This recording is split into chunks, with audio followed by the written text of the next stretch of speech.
नमस्कार। आप देख रहे हैं स्टार बिहार न्यूज और मैं हूं रंजीत मिश्रा। अभी हम मौजूद हैं पूज्य श्री तपस्वी नारायण नारायण दास जी महाराज के जन्म स्थली बगही धाम में और मेरे साथ पूज्य तपस्वी श्री नारायण दास जी महाराज के शिष्य सुखदेव दास जी महाराज हैं। सबसे पहले जय सिया राम महाराज। जय सिया राम, जय सिया राम। बड़ा यज्ञ होने जा रहा है, महायज्ञ होने जा रहा है इस स्थल पर और उनकी स्मृति में कई बार आपके द्वारा महायज्ञ कराया गया है। क्या कहना चाहेंगे इस यज्ञ को लेकर? 17 फरवरी से लेकर 26 फरवरी तक इस महायज्ञ को लेकर। जी, ये गुरुदेव भगवान जी की तपोभूमि है, तपस्थली है। जन्मस्थली तो खैर है ही ग्राम, बाकी ये पुण्य भूमि है और इस पुण्य भूमि पर यज्ञों की एक व्यवस्था आज से नहीं 1950 के दशक से रही है। गुरुदेव भगवान जी असंख्य यज्ञ कराए यहाँ पर। अभी जो कार्यक्रम है 17 फरवरी से, ये गुरुदेव भगवान जी का जन्मोत्सव है 17 फरवरी को। उपलक्ष्य ये है। दूसरा उपलक्ष्य पूज्य श्री रामज्ञदास जी महाराज गुरु भ्राता श्री जो साकेतवासी हो गए, उनकी स्मृति में भी ये कार्यक्रम है। और तीसरा, पूरे मिथिला सीतामढ़ी धाम के साथ साथ पूरे मिथिला देश और विश्व का जो गौरव है 108 भवन, जिसका जीर्णोद्धार कार्य पिछले 8 महीनों से चल रहा है। तो ये 3 कार्य हो गए, जीर्णोद्धार, गुरु भाई की स्मृति और गुरुदेव भगवान जी का जन्मोत्सव। इन्हीं 3 उपलक्ष्य में ये महायज्ञ समायोजित है 17 फरवरी से 26 फरवरी तक। इसमें हमारे सभी जनपदों से मुझे लग रहा है कि 7-8 जिला जो है उत्तर बिहार का, इन सभी जनपदों से भक्त लोग इसमें भाग लेंगे। नेपाल के 4-5-7 जिला हैं, यहाँ से भी लोग भाग लेंगे। देश के कोने कोने में जो अपने सीताराम परिवार गुरुदेव भगवान जी के भक्त हैं, भक्त परिकर हैं, वो सब यहाँ पर आकर के भाग लेंगे। तो यज्ञ का यही समायोजन है और इस यज्ञ के माध्यम से कहीं न कहीं एक सकारात्मक ऊर्जा, सकारात्मक भाव, सकारात्मक विचार का उदय और एक संदेश बगही धाम से सदैव लोगों को मिलता रहा है। और जन कल्याण के लिए 1950 के दशक से बगही धाम सतत अपने कार्य में, भगवान नाम संकीर्तन में, सेवा में लगा हुआ है। आगे भी गुरुदेव भगवान जी की स्मृति में ये कार्य होता रहेगा।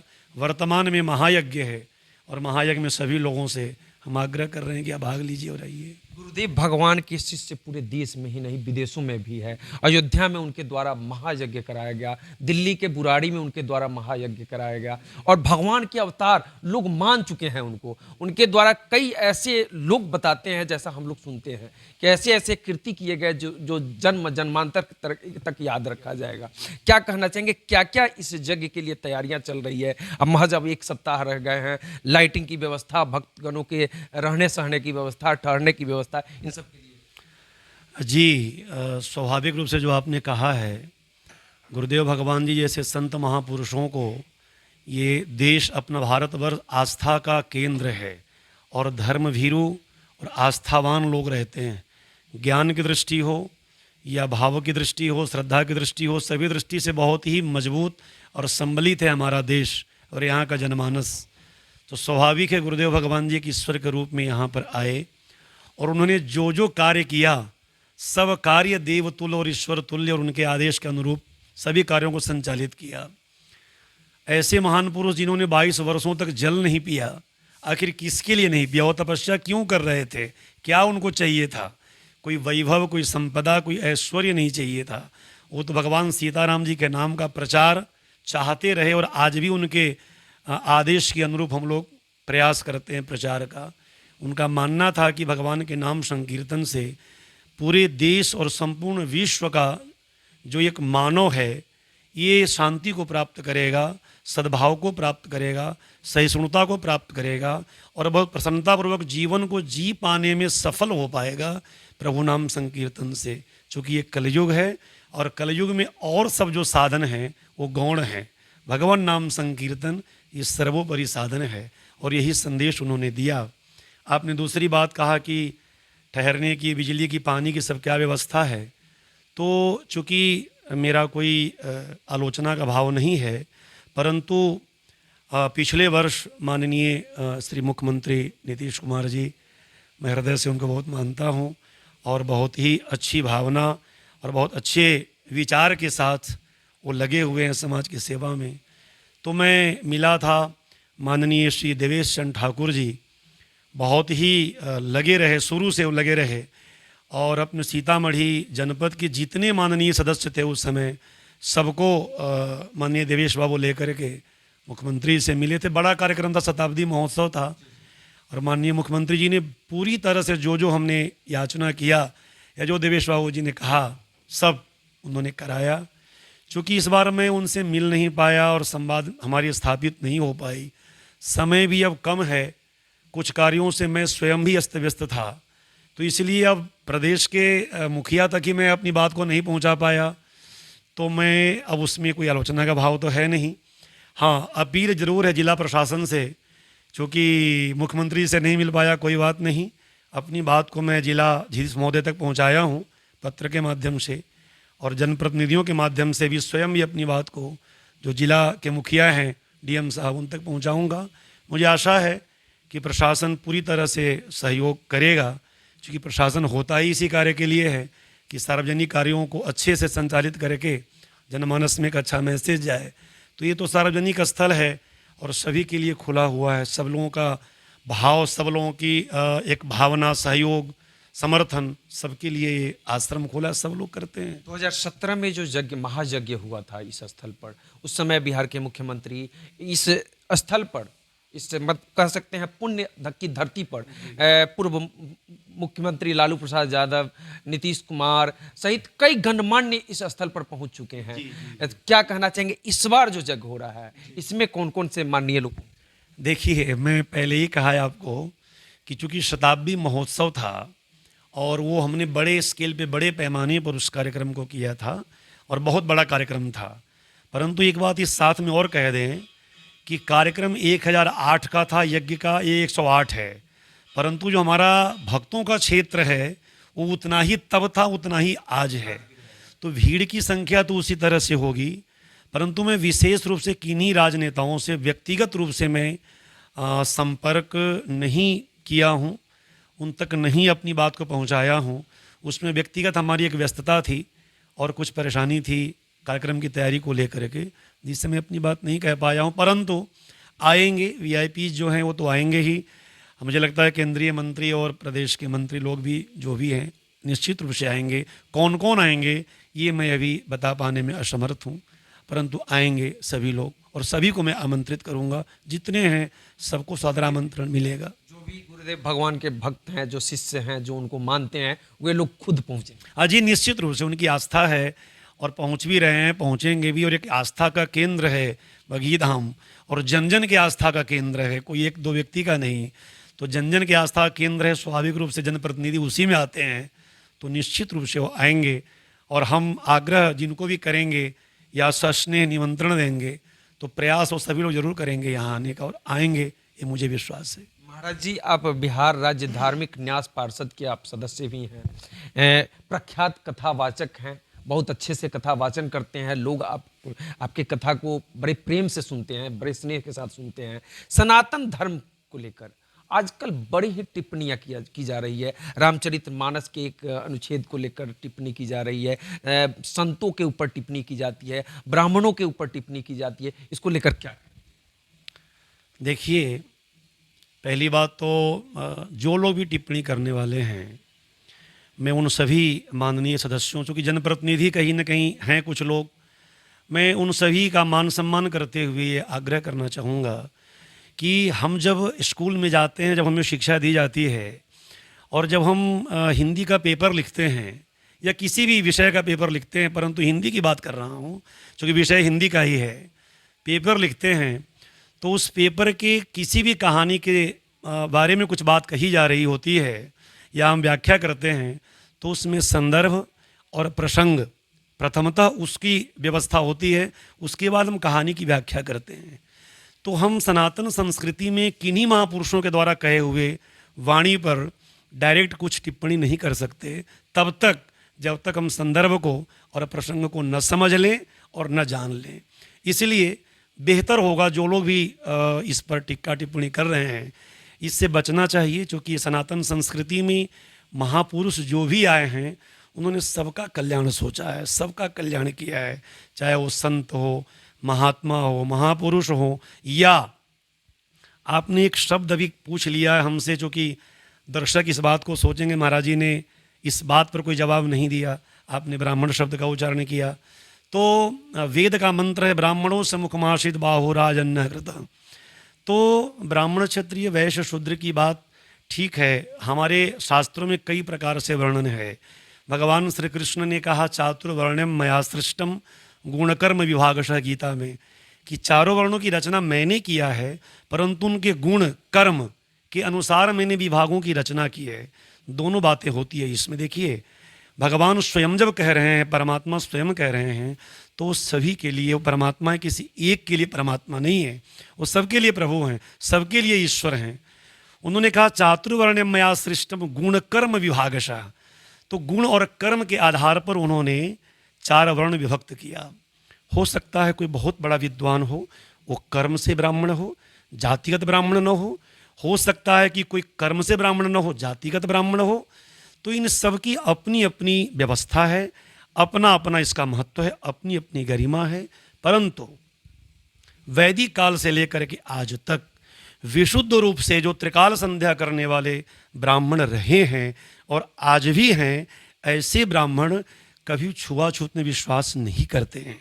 मैं बहुत जिम्मेदारी के साथ इस बात को आपके चैनल के माध्यम से पूरे देश और देश के बाहर भी जो लोग रह रहे हैं भारतीय, उन सबसे कहना चाहता हूँ कि महात्मा, संत, महापुरुष, मनीषी या कोई भी मतलब ऐसा ब्राह्मण जो विद्वान हो, वो कभी ईर्ष्या, द्वेष, ऊंच नीच, छुआछूत वाली बात कभी कर ही नहीं सकता है। क्यों?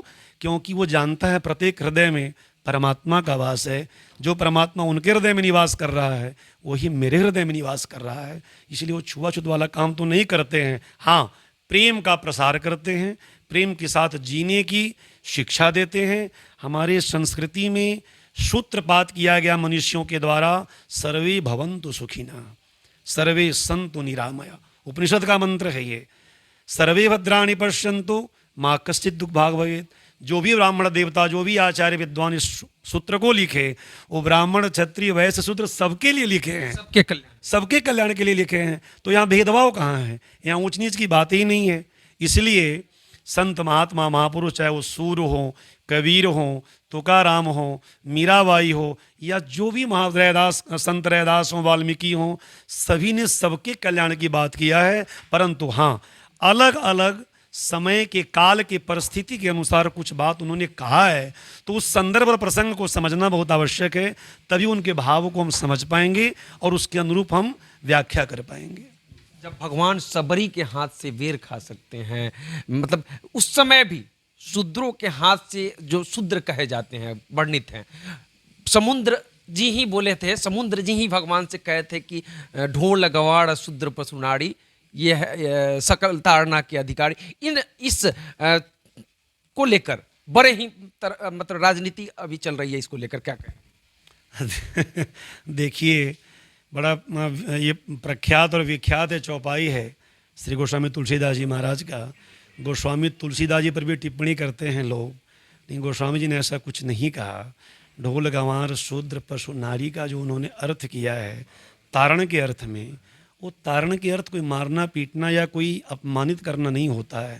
तारण का अर्थ ये होता है कि यदि कोई चीज़ अनबैलेंस हो रहा है या कोई चीज़ जो समझना चाहिए यदि उसको नहीं समझा जा रहा है या समझने में कमी है, तो जो लोग गुणी हैं या जो जानकार हैं, समझदार हैं, उसके ज्ञाता हैं, तो बाकी लोगों को उसके अनुरूप बता कर, समझा करके उसी के अनुरूप चलने की बात कहे और उसी के अनुरूप जीवन में आगे बढ़ने की बात कहे। बस यही बात गोस्वामी तुलसीदास जी ने कहा है। ताड़न शब्द से न अपमानित करना है, न कोई किसी को मारना है, न पीटना है, न किसी आदमी को बहुत नीचा दिखाना है। बिल्कुल ऐसा भाव नहीं। ये बताइए, शास्त्रों ने कहा यत्र नार्यः तो पूज्यन्ते रमन्ते तत्र देवता। हमारे मनीषियों ने कहा है कि जहाँ हमारे देश में स्त्रियों की पूजा होती है वहाँ देवता रमण करते हैं। जहाँ भगवान स्वयं परमात्मा भगवान श्री राम हो, चाहे भगवान श्री कृष्ण हो, स्वयं अर्धांगिनी के रूप में भगवती श्री जानकी जो, या भगवती श्री राधा और महारानी श्री लक्ष्मी जी, इन सब के साथ जब परमात्मा स्वयं ब्रह्म आते हैं तो नारी का अपमान भला गोस्वामी तुलसीदास जी महाराज कैसे कर सकते हैं। ढोल की बात जहाँ तक कही जाती है तो देखिए एक बहुत सामान्य सी बात है, जो लोग संगीत के जानकार होंगे वो जानते हैं कि जैसे तबला है या ढोल है वो क्या होता है, उतर जाता है, वो बेसुरा टाइप का हो जाता है। तो उसे सुर में लाने के लिए थोड़ा उसके जो बद्दी वगैरह होता है उसको मेंटेन किया जाता है, थोड़ा टाइट किया जाता है, तो उसकी आवाज़ बढ़िया निकलती है। तो इन सब अर्थों में एक माँ जो है, स्त्री का जो रूप है वो माँ का है, बहन का है, चाची का है, मामी का है, काकी का है, मतलब न जाने कितने स्वरूपों में वो एक माँ जो स्त्री के रूप में वो विभक्त है और सबका देखभाल वो करती है। तो इसलिए मैं नहीं समझता हूँ कि तुलसीदास जी महाराज ने किसी भी स्त्री का या माँ का, बहन का, उन्होंने कोई अपमान भरे शब्दों में अपमानित किया, नहीं नहीं, वो सम्मान किया है। जिन संदर्भों में इस बात को कही गई है उसको समझना बहुत आवश्यक है। ये सुंदरकांड का चौपाई यदि किसी संदर्भ को आप नहीं लेंगे तो अर्थ समझ में नहीं आएगा, इसलिए समझना बहुत आवश्यक है। मैं विशेष व्याख्या अभी क्या करूं आपके इस चैनल पे, मैं यही कहना चाहूँगा कि महापुरुष कभी किसी की बुराई नहीं करते, किसी को अपमानित नहीं करते। संदर्भ को, प्रसंग को समझ करके किसी चीज़ की व्याख्या की जाए। बिहार राज्य धार्मिक न्यास बोर्ड के आप सदस्य भी हैं। कुछ दिन पूर्व सरकार के द्वारा मठ मंदिरों के संपत्ति पर ऐसी नजर रखी जा रही थी जिसको लेकर महंत लोग परेशान थे। कई महंत लोग जो हैं बैठक कर रहे थे। इन सब पर क्या करना चाहिए? जी, हम तक भी बात आई तो हमने अपने पूज्य महंतों को, जो भी हमारे पूज्य श्री महाराज जी वो गृहस्थ महंत हैं या वैरागी महंत हैं, मैंने सभी से आग्रह किया था कि महाराज जी, बिहार राज्य धार्मिक न्यास परिषद जिस विधि मंत्रालय के अंतर्गत हमारा ये आता है, जिस मंत्रालय के अंतर्गत आता है, उनके मंत्री महोदय के द्वारा जो भी वक्तव्य दिया जा रहा है तो न्यास हित में है, धर्म हित में है, मठ मंदिर के हित में थोड़ा समझने की आवश्यकता है। कहा यह जा रहा था न्यास परिषद के द्वारा कि मठ मंदिरों की ज़मीन को जो लोग भी मतलब व्यवस्था के विपरीत अधिग्रहण करके उस पर काबिज हैं, ऐसे लोगों से मुक्त कराना है। दूसरी बात वो ये कह रहे थे कि मठ मंदिरों में विवाद बहुत ज़्यादा है, तो जिन संतों महंतों को बहुत दिक्कत हो रही है वो केवल इसलिए हो रही है कि इस ज़मीन को वो घेर लिया, उस ज़मीन को वो घेर लिया, उस ज़मीन को वो घेर लिया, और इस प्रकार से झगड़ा, मुकदमा, तमाम प्रकार की व्यवस्था मठ मंदिरों में चलना शुरू हो गया। इसलिए विधि मंत्रालय द्वारा ये व्यवस्था की गई न्यास परिषद के सहमति से कि भाई एक ऐसी व्यवस्था बनाई जाए जिससे आने वाले महंतों को समस्या का सामना न करना पड़े। ठाकुर जी की सेवा, भोग, राग, संत महंतों को प्रसाद आश्रम में मिलता रहे। इसीलिए आश्रमों में जो ज़मीन है, उस ज़मीन को जो लोग ऐसे हैं जो कब्जा किए हुए हैं गलत तरीके से, उसको मुक्त कराया जाए, मठ मंदिर को सौंपा जाए और मठ मंदिर के ज़मीन को ठाकुर जी के नाम रखा जाए और किया जाए। देखिए एक बात मैं स्पष्ट करूं, महात्मा कोई भी बनता है तो सब कुछ छोड़ करके बनता है। जब माँ बाप भाई बहन सबका परित्याग कर दिया तो ज़मीन से, जायदाद से उसको क्या ज़्यादा मतलब है? कोई लोभ नहीं होता है। उसके लिए ठाकुर जी होते हैं, गुरुदेव होते हैं और सामने समाज होता है जिसके कल्याण के लिए उसका जीवन होता है। तो इसलिए मेरे हिसाब से न्यास परिषद ने या विधि मंत्रालय ने यही कहा कि सभी जमीन को भगवान के नाम कर दिया जाए, देवोत्तर संपत्ति को देवताओं के ही नाम रखा जाए, जिससे आने वाले समय में कोई भी व्यक्ति उसका म्यूटेशन गलत नाम पर न करा सके, कोई गलत उसका रजिस्ट्रेशन न करा सके, और आने वाले जो महंत हैं या जो आने वाली पीढ़ी है संतों की, उन लोगों को समस्या न हो। इन समस्याओं से बचने के लिए ही ये सब बातें कही गई। धीरे धीरे वो बातें समाप्त भी हो रही हैं, बहुत सारा भ्रम दूर भी हुआ है, और कुछ बात और भी है। जैसे हमारा नाम सुखदेव दास है। अब आज क्या समस्या है, कोई भी सीओ जो अपने यहाँ पर सीओ जो काम करते हैं, कोई भी सीओ या कोई भी एसडीएम हम लोगों के नाम पर दास पर ज़मीन को ये मान लीजिए कि कर लिया अपना रजिस्ट्रेशन, उसका म्यूटेशन हो गया, अब हम बेचना चाहें तो उसको बेच नहीं सकते हैं, तो ये तो गलत है। मान लीजिए कि आप एक पत्रकार हैं, आपने कहा महाराज जी मैं आपकी कथा से, प्रवचन से, आपकी बात से, आपके कार्यों से बहुत प्रसन्न हूँ, मेरे पास बहुत ज़मीन है और मैं 5 कट्ठा ज़मीन आपको देना चाहता हूँ, आपको मैं दान करना चाहता हूँ। तो आपने दान कर दिया सुखदेव दास जी को, नाम लिखा है सुखदेव दास। अब सुखदेव दास दान का ज़मीन ले लिया, आपके 5 कट्ठे ज़मीन में 2 कट्ठे ज़मीन को हम बेच करके भविष्य में आपकी सहमति से, आपके विचार से, और मैं ये चाहता हूँ कि मिश्रा जी 3 कट्ठा में स्कूल बना लूँगा, 2 कट्ठा बेच करके मैं यहाँ भवन खड़ा कर देता हूँ, जिससे गरीब बच्चे, गरीब छात्र किसी भी वर्ण का हो यहाँ शिक्षा ले। मेरे पास पैसे नहीं हैं। अब आप कहिए कि नहीं, एसडीएम साहब, सीओ साहब बोले कि नहीं नहीं महाराज, ये तो दास लगा हुआ है, ये तो ज़मीन बेचने के अधिकारी ही नहीं है। तो इसका मतलब तो आप मेरे मूल अधिकार को छीन रहे हैं भाई। ये तो ज़मीन किसी ने हमें व्यक्तिगत रूप से दिया है, तो मुझे तो सरकार को ये अधिकार देना चाहिए कि भाई आपके नाम से व्यक्तिगत जो ज़मीन है उसे आप न्यास परिषद से अनुमति लेकर के, आप पूरे बात को बता कर के, अनुमति लेकर के, और आप जन कल्याण के लिए, जनमानस के कल्याण के लिए बेच करके आप कोई भवन बना सकते हैं। ये अधिकार तो देना चाहिए, जबकि सरकार ने मना नहीं किया है। लेकिन हमारे एसडीएम साहब, हमारे सीओ साहब सब डरते हैं, दास लगा हुआ है, वो कोई बेच ही नहीं सकता है। इस बात से थोड़ी मतलब आक्रोश है महात्माओं में, असंतोष है कि भाई सरकार को ये स्पष्ट करना चाहिए कि साधु को क्या ज़मीन बेचने का अधिकार ही समाप्त हो गया, ऐसा कैसे हो सकता है।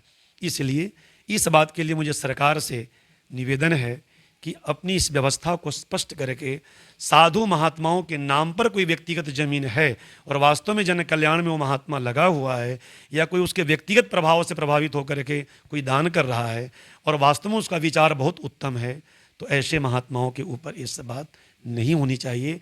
क्योंकि संत महात्मा मनीषी या ब्राह्मण जो वास्तव में, मैंने कहा त्रिकाल संध्या करने वाले ब्राह्मण, देखिए मिश्रा जी ब्राह्मण आप भी हैं, परंतु मैं आपको भी कह रहा हूँ कि यदि ब्राह्मण महात्मा या कोई भी व्यक्ति अपने कर्तव्य से यदि गिर जाएगा तो वो फिर शोभा लायक बात नहीं रह जाएगी, चाहे मैं महात्मा हूँ, चाहे आप जो भी हैं। इसलिए अपने कर्तव्य से गिरने वाली बात नहीं होनी चाहिए। यदि हम कर्तव्य परायण हैं, त्रिकाल संध्या कर रहे हैं, हम सभी को अपने पास बगीधाम ऐसा है, ब्राह्मण क्षत्रिय वैश्य शूद्र की बात तो है ही, यहाँ तो हिंदू धर्म के अलावा भी किसी धर्म का व्यक्ति चला आता है, आते ही हैं लोग, सबको सम्मान। तो सब हमारे साथ बैठ के भोजन करते हैं। यहाँ तो कोई न ईर्ष्या है, न द्वेष है, न भेद है, न भाव है, न छुआ है, न छूत है, सब लोग करते हैं। तो इसलिए हम लोग मानव मात्र के व्यवस्था में लगे हुए हैं और इस प्रकार से संतों को एक तकलीफ है और मैं इस बात के लिए बहुत विनम्रतापूर्वक निवेदन कर रहा हूँ सरकार से कि भाई संतों को ये अधिकार मिलना चाहिए कि उनके नाम जो ज़मीन है वो उसको अधिकार प्राप्त, अनुमति लेकर के, और वो जो करना चाहे कर सके। आगे क्या कहना चाहेंगे? मैं इस महायज्ञ को लेकर तैयारियां चल रही है, बड़े बड़े पंडाल बन रहे हैं, आगे क्या कहना चाहेंगे, क्या संदेश देना चाहेंगे इस यज्ञ को लेकर? मैं संदेश के साथ साथ अपील भी करना चाहूँगा। संदेश तो दे ही रहा हूँ। मैं आम जनमानस से, देखिए आम इसलिए कि सब लोग आम है, परंतु ऐसे दूसरे शब्दों में कह दूँ तो आम से खास सबसे मैं ये अपील कर रहा हूँ कि ये श्री गुरुदेव भगवान जी श्री श्री 1008 परम पूज्य तपस्वी श्री नारायण दास जी महाराज एक ऐसे संत हुए जिन्होंने जात पात ऊंच नीच भेदभाव सबसे ऊपर उठ करके परमात्मा की तरफ चलने का और जन कल्याण का मार्ग प्रशस्त किया अपने त्याग, तपस्या, चरित्र और विचारों के माध्यम से। इसलिए मैं सभी लोगों से अपील करना चाहूँगा और कर रहा हूँ कि इस महायज्ञ में तन से, मन से, धन से हमारा सहयोग करें, हमारा उत्साह बढ़ाएं और सनातन संस्कृति जो 84 लाख जीवों का कल्याण पर विचार किया और सोचा, और खासकर मानव के लिए तो सोचा ही सोचा, उस कल्याण का कार्य बगीधाम पर चल रहा है। इसलिए आप सभी को यहाँ पर तन मन धन से सहयोग करना चाहिए। आप सहयोग करेंगे तो हमारा उत्साहवर्धन होगा, और हमारा उत्साहवर्धन होगा तो हम और अच्छा कार्य करने में अपने को बहुत सक्षम पाएंगे, समर्थ पाएंगे और उत्साह के साथ किसी काम को कर पाएंगे। जिला प्रशासन से हमारा आग्रह है कि आप विधि व्यवस्था को, और पानी, बिजली, सड़क एक बन रही है, थोड़ा बहुत जो गड्ढा गुड्डी कहीं पर है या गैबी प्रोग्राम है, थोड़ा यहाँ पर नदी है लखनदेई, यहाँ पुल टूटा हुआ है, हजारों के संख्या में इस तरफ से लोग, हजारों लाखों की संख्या में लोग आएंगे, तो इसलिए थोड़ा सा प्रशासन इस बात पर विचार करके हमारा सहयोग, हमारा क्या सहयोग करे, इस आश्रम की व्यवस्था और महायज्ञ के बारे में थोड़ा विचार करके सहयोग करे और विधि व्यवस्था पर ध्यान रख करके थोड़ा सा हमें सहयोग प्रदान करें, जिससे हम इस कार्य को संचालित अच्छे से कर पाएँ। और गुरुदेव भगवान जी का ये पावन उनकी भूमि है और इस भूमि पर सभी लोग श्रद्धा से आते हैं, भाव से आते हैं, हृदय की गहराई से यहाँ पर दर्शन करने आते हैं। इसलिए सब मंगल ही मंगल होगा प्रभु कृपा से, ये विश्वास है। परंतु हाँ, सहयोग तो सबका चाहिए, सहयोग मिलेगा तभी हम अच्छा कर पाएंगे। मैं लास्ट में पुनः ये अपील सभी लोगों से करना चाहूँगा कि यज्ञ आपका है, श्री गुरुदेव भगवान जी भगी सरकार जी आपके हैं, आप भारतीय हैं, इसलिए ऐसे ऐसे संत आपके ही संत हैं, इसलिए आप आकर के अपना यज्ञ समझ करके सहयोग भी कीजिए और जहाँ जहाँ आपको लगता है आप सेवा कीजिए। जय सिया राम, जय श्री सीताराम। महाराज जी, हमसे जुड़ने के लिए बहुत बहुत धन्यवाद आपका, आभारी हैं हम। बहुत अच्छे से आपने सब कुछ बताया है, इसके लिए जय सिया राम। जय जय सिया राम भैया, जय जय सिया राम मिश्रा जी। तो इस वीडियो पर आपकी क्या प्रतिक्रिया है, कमेंट करके जरूर बताइएगा। श्री वघी धाम में भव्य महायज्ञ बस अगले सप्ताह में ही शुरू होने जा रहा है। आप भी आकर यहाँ पुण्य के भागी बने, इस यज्ञ में सहयोग करके पुण्य के भागी बने। तो देखते रहिए स्टार बिहार न्यूज। बहुत बहुत धन्यवाद।